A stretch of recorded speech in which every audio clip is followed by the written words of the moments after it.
लोजपा के इकलौते मटिहारी विधायक राजकुमार सिंह हमारे साथ हैं। सर, अशोक चौधरी जी के यहाँ आप हैं, इसके क्या मायने निकाले? अशोक चौधरी जी हमारे पुराने मित्र हैं। विगत 15 सालों से हमारी दोस्ती है। जब वो कांग्रेस में थे तभी से मेरी इनसे मित्रता है। दिल्ली यूनिवर्सिटी में वो भी पढ़े हैं, मैं भी पढ़ा हूँ। उस नाते से भी हमारी मित्रता थी और बिल्कुल ही विशुद्ध व्यक्तिगत मुलाकात थी।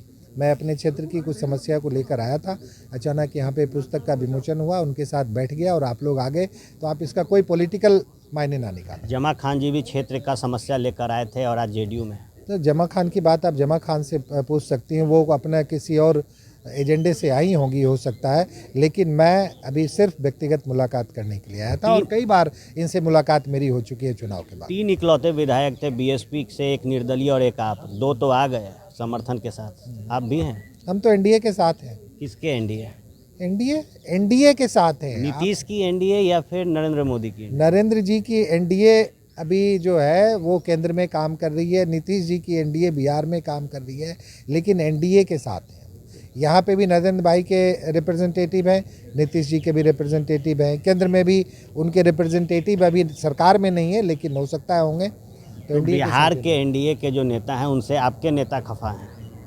देखिए, अब ये आप हमारे नेता से पूछ सकते हैं और उनकी अपनी एक विचारधारा है, उनकी एक अपनी सोच हो सकती है।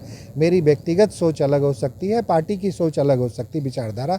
मैं यहाँ व्यक्तिगत मुलाकात के लिए आया हूँ, इसलिए मैं सिर्फ व्यक्तिगत बात करूँगा, कोई पार्टी संबंधी बात नहीं करूँगा। चिराग पासवान का विचार में नीतीश कुमार भ्रष्टाचारी, एनडीए सरकार भ्रष्टाचार बिहार की, कैसे देखते हैं फिर? ये उनका अपना विचार हो सकता है, पार्टी का विचार हो सकता है, लेकिन मेरी व्यक्तिगत राय में नीतीश कुमार मेरे लिए एक शुरू से एक आदर्श मुख्यमंत्री रहे और वो आज भी है। एक आखिरी सवाल, कांग्रेस के जब अध्यक्ष थे अशोक चौधरी, उस दौरान उनके कई मित्र थे जो एमएलसी थे, साथ में आए थे जेडीयू के। आप भी बहुत नज़दीक मित्र हैं, क्या अब वो घड़ी आई है कि जेडीयू का कुनबा मजबूत होगा? मैं तब भी उनका मित्र था। मैं कोई तब एमएलसी नहीं था, एमएलए नहीं था, तब भी मित्र था, आज भी मित्र हूँ।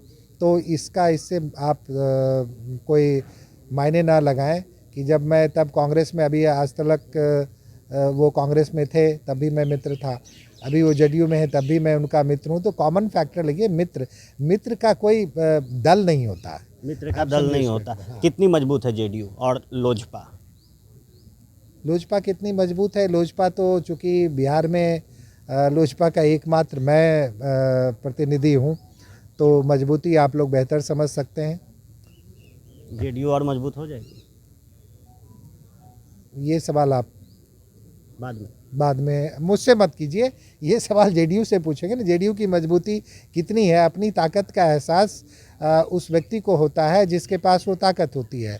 जेडीयू की ताकत के बारे में आप मुझसे पूछ रहे हैं, आप ये सवाल आपको जदयू से करना चाहिए कि कितनी ताकतवर है। आप कैसे देखते हैं? मैं अभी कोई पॉलिटिकल बात इस संबंध में नहीं करूँगा। ये बिल्कुल एक व्यक्तिगत जल्द मौका देंगे पॉलिटिकल बात के लिए? हाँ, बिल्कुल देंगे। जब पॉलिटिक्स में हैं, विधायक हैं, तो पॉलिटिकल बात का भी मौका मिलेगा ही। नीतीश कुमार से मुलाकात होगी? बिल्कुल होगी। तो लोजपा के इकलौते विधायक हमारे साथ थे। साफ तौर पे इन्होंने कहा है कि मुलाकात होगी, जवाब भी होगा और जवाब में जो जवाब मिलेगा वो देखने वाली होगी। बहरहाल एक इकलौते विधायक बचे हैं लोजपा के, जो 2 पहले से थे, एक निर्दलीय और एक बीएसपी के। उन्होंने जेडीयू को और एनडीए को समर्थन दिया है। देखने वाली बात होगी कि लोजपा के इकलौते विधायक अब कब अपने फ्रेंड अशोक चौधरी के नज़दीकियों के साथ एनडीए का खुनबा और ख़ास तौर पर जदयू को मजबूत करता है। बने रहे फर्स्ट बिहार के साथ। धन्यवाद।